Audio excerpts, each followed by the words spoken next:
Welcome, in front of me is a CUBOT R15 Pro, and today I'll show you how to enable the power saving mode.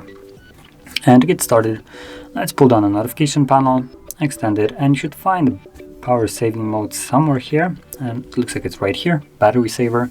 So once you find it, simply tap on it. It will give you a message, turn on battery saver to extend your battery life. Battery saver turns off some device features and restricts apps.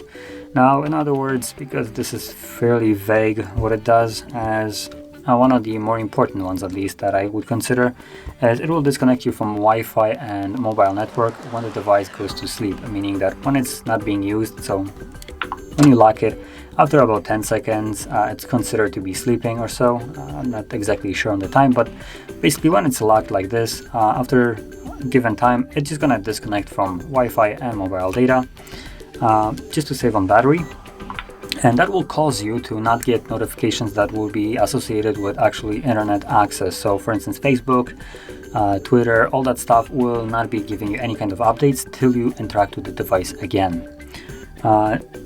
Now, outside of the actual power saving mode, if you want to extend the battery even further, you could drop the max brightness of the display further, because the power saving doesn't drop it at all.